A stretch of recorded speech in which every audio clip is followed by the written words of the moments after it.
ஆடி அமாவாசையான இன்று மிகவும் சிறப்பு வாய்ந்த தலமான ஆடி மாத அங்காளம்மன் வழிபாடை பற்றி நம்ம பார்க்க போகிறோம். இந்த ஆடி மாதம் அமாவாசை அப்போ இந்த மேல்மலையனூர் அங்காளம்மனை வழிபடுறது மிகவும் மிகவும் சிறப்பு. அவங்கள ஊஞ்சல் உற்சவம் இன்றைக்கி நடைபெறும். அமாவாசை அதுவும் இந்த ஆடி மாதம் அமாவாசை அன்னைக்கு நம்ம போய் அங்காளம்மனை வழிபட்டால் சிறப்பு பலன்களை பெறலாம். ஆற்றல் மிகு சக்திகள் 3. அவை இச்சாசக்தி, கிரியாசக்தி, ஞானசக்தி. அங்காளம்மன் கோயில் கொண்ட தலைமையிடமே மேல்மலையனூர். ஆடி மாத அங்காளம்மன் வழிபாட்டு பலன்கள் மற்றும் அமாவாசை பலன்கள். ஆற்றல் மிகு சக்திகள் 3. அவை இச்சாசக்தி, கிரியாசக்தி, ஞானசக்தி. இதையே ஆற்றலாக கருதும்போது விளைவாற்றல், செயலாற்றல், அறிவாற்றல் என்கிறார்கள். இதையே தெய்வமாக லக்ஷ்மி, சரஸ்வதி, பார்வதி, வாழ்க்கை நிலையிலாக கல்வி, செல்வம், வீரன் என்று ஏற்றுக்கொள்கின்றோம். லக்ஷ்மி, சரஸ்வதி, பார்வதி இவை இணைந்த ஒரே உருவான சிற்சக்தியே அங்காளே என்று உருவமற்ற சக்தி ஆகும். உருவசக்தி அங்காளம்மன் என்று அழைக்கப்படுகிறார். அங்காளம்மன் கோயில் கொண்ட தலைமையிடமே மேல்மலையனூர்.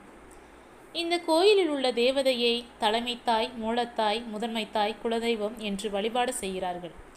இதுவே வம்சாவளியாக செய்து கொண்டு இருக்கும் வழிபாட்டு முறையாகும். அங்காளம்மனை குலதெய்வமாக ஏற்றுக்கொண்டவர்களின் தங்கள் வம்சத்தை வழியினராக தங்களின் பிள்ளைகள், உற்றார், உறவினர்கள், நண்பர்கள் போன்றோருடனும் ஆடி மாதம் ஒன்று சேர்ந்து வந்து ஆலயத்துக்கு வருவதை வழக்கமாக வைத்துள்ளனர்.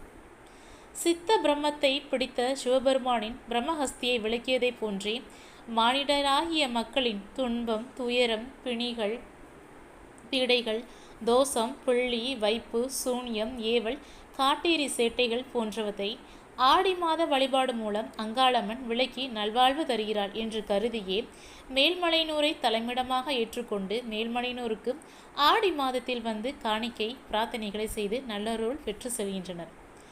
ஆடி மாதம் அப்போ, ஆடி அமாவாசை அப்போ அந்த தாய்க்கு ஆடி ஊஞ்சலை வச்சு உற்சவம் பண்ணுவாங்க. அப்போ போய் இந்த சாமிக்கிட்ட வழிபட்டோன்னா ரொம்ப ரொம்ப நல்லது. அப்போ அந்த சாமி இந்த ஊஞ்சல் ஆடும்போது ரொம்ப சந்தோஷத்தில் இருப்பாங்க. அப்போ நம்ம என்ன வேண்டிக்கிட்டோமோ அப்படியே உடனே செஞ்சு தருவாங்க. அவ்வளோ சக்தி மிக்க வாய்ந்த தாய் இவங்க அங்காளம்மன். நாமும் செல்வோம் இந்த அங்காளம்மன் கோயிலுக்கு. இந்த அங்காளம்மன் கோயிலுக்கு விரதம் எப்படி இருக்குதுன்னா, செவ்வாய் வெள்ளிக்கிழமை நீங்கள் விரதம் இருந்துக்கலாம். விரதம் இருந்துக்கிட்டு கிட்ட இருக்கவங்க கண்டிப்பாக நீங்கள் அமாவாசைக்கு இந்த மேல்மலையனூர் அங்காளம்மன் கோயிலுக்கு போங்க. ரொம்ப ரொம்ப சக்தி வாய்ந்த தாய் இவங்க.